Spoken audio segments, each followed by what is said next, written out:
How many continents exist in the world of ReZero? No one truly knows, because half of the world is gone, obliterated by the Witch of Envy in a single, merciless breath of chaos. The Great Calamity didn't just erase geography, it shattered history, erased cultures, swallowed entire nations into myth. And what remains is a world rebuilt on fear, survival, and fractured truth.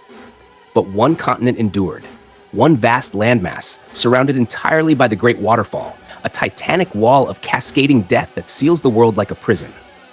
What lies beyond? Only the dragons know. They're the only ones said to have crossed that eternal edge and returned, if they even returned at all. Here, on this lone surviving continent, four major powers rise like scars on the surface of a wounded world. To the north, the snow-bleached theocracy of Gusteko. To the south, the brutal, war-hungry empire of Vollachia. To the west, the cutthroat capitalist sprawl of Kararagi. And to the east, the ancient monarchy of Lugunica, the Dragon Kingdom. Each one stands barely on the edge of collapse, not just from war, but from within, from the ghosts of the Great Calamity that still whisper under their soil. And it all began with a girl named Satella. She was a half-elf, kind-hearted, fragile. She made the fatal mistake of befriending the witches of sin, all of them, except greed. She wasn't born a monster, she wasn't born a witch. But when she encountered the witch factor of envy, an ancient living curse passed down like a parasite, her body rejected it, and then something inside her snapped. The person known as Satella didn't die, she fractured, split in two. From that break, the Witch of Envy was born, and the world burned. We call it the Great Calamity, but that word doesn't carry the weight of it. It wasn't a war, it wasn't a plague, it was annihilation. With her authority over envy, Satella erased nations, swallowed continents, and dragged time itself into a frozen loop. The world didn't just fall, it forgot. And what little we remember, we cling to like ash between our fingers. And yet, life endured. Let me show you what rose from the ruin.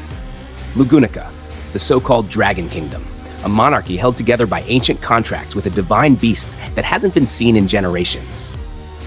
The kingdom pretends it's stable, but it's rotting from the inside.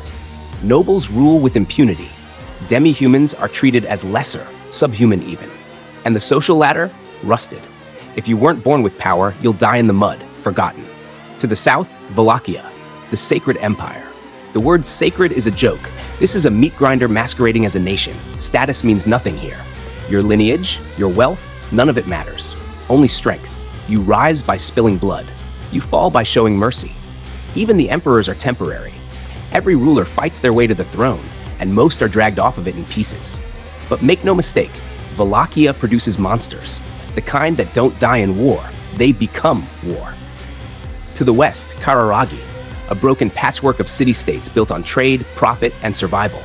There's no king here, no emperor, only guilds, merchants, and mercenaries. The strong make the rules, the cunning sell them. Slavery's not legal, it's just good business.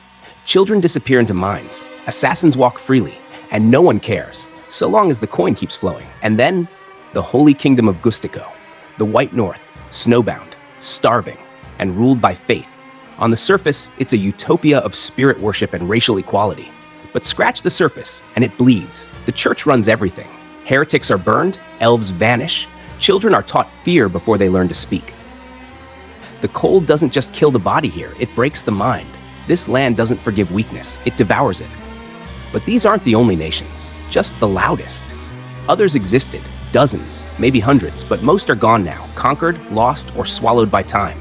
Banan, Shatsport, the unnamed homelands of the witches.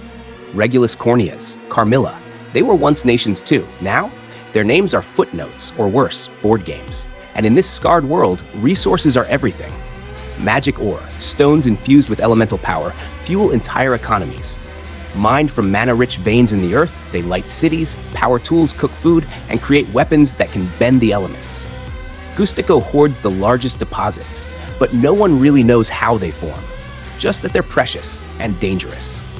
Then there are meteors, relics of a forgotten civilization. Technology beyond comprehension.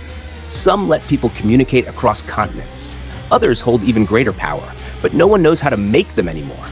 They're relics, antiques of gods or demons, a whisper of what the world used to be before Satella. And water?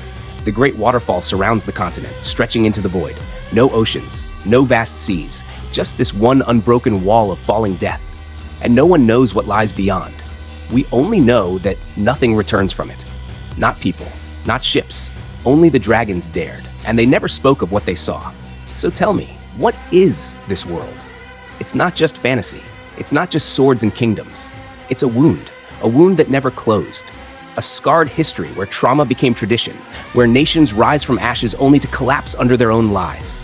It's ReZero, a world that remembers pain,